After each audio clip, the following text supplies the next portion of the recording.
marilah mengejar apa yang mendatangkan damai sejahtera.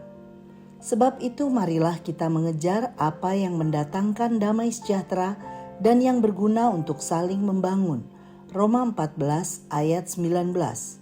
Sahabat Iktus, marilah kita mengejar apa yang mendatangkan damai sejahtera.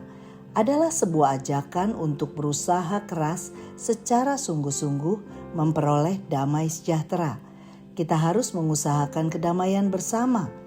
Banyak orang berharap ada damai dan banyak bicara tentang hal tersebut, tetapi tidak melakukan hal-hal yang mendatangkan damai, malah yang sebaliknya.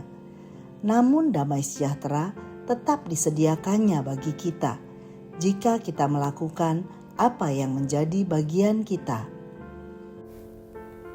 Bagi jemaat di Roma, soal ritual keagamaan, soal makanan, dan soal hari-hari tertentu sering menjadi pemicu yang dapat menghalangi damai sejahtera. Mereka yang lebih dewasa secara rohani menganggap hal-hal ini tidak penting. Sedangkan mereka yang masih baru bertobat merasa sangat terganggu oleh sikap saudara-saudaranya yang lebih kuat. Rasul Paulus menasihati jemaat mengenai sikap apa yang dapat dikembangkan agar damai sejahtera tetap terjaga. Pertama, melakukan apa yang berguna untuk saling membangun. Ayat 19. Kita harus mengembangkan hal-hal yang berguna dalam sebuah persekutuan. Berguna berarti mendatangkan manfaat yang positif bagi pribadi-pribadi yang ada dalam sebuah persekutuan. Hal-hal yang berguna dapat membuka jalan bagi sikap saling membangun. Saling membangun dimulai dengan kerendahan hati untuk menyadari bahwa setiap orang memiliki kekuatan dan kelemahan. Karena itu, perlu untuk dapat saling mengisi satu terhadap yang lain. Kedua, melakukan apa yang tidak menjadi batu sandungan. Ayat 20 dan 21. Janganlah engkau merusakkan pekerjaan Allah. Dapat berarti meruntuhkan bangunan Allah, yaitu sebuah persekutuan kelompok yang satu harus membantu kelompok yang lain untuk terbangun secara rohani dan bukan sebaliknya membuat saudara yang lain terjatuh.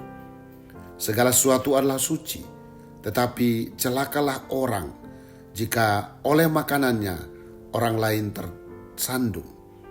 Atau dapat berarti berdosa jika engkau memakan sesuatu yang menyebabkan orang lain jatuh dalam dosa. Ketiga, melakukan segala sesuatu berdasarkan iman. Ayat 22 dan ayat 23. Iman yang engkau miliki biarlah menjadi keyakinan sendiri di hadapan Allah.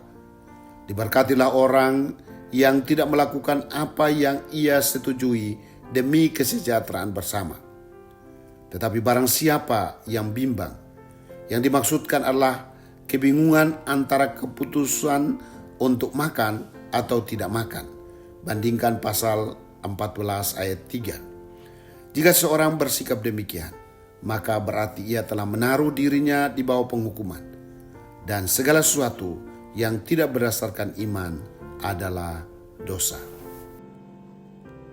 Sahabat Iktus yang dikasihi Tuhan, hal apa yang berguna bagi persekutuan yang dapat kulakukan? Adakah tindakanku yang menjadi batu sandungan bagi saudara yang lain? Dalam hal apa aku masih sering bimbang untuk melakukan sebuah tindakan? Tuhan Yesus, aku merindukan agar hidupku berguna bagi kerajaan Allah, khususnya dalam persekutuanku bersama saudara-saudara seiman. Aku tidak mau menjadi batu sandungan, karena itu pimpinlah aku dan berikan hikmat agar aku dapat melakukan tindakan tepat sesuai kehendak-Mu. Ampuniku, karena seringkali aku menjadi bimbang atas apa yang harus kulakukan.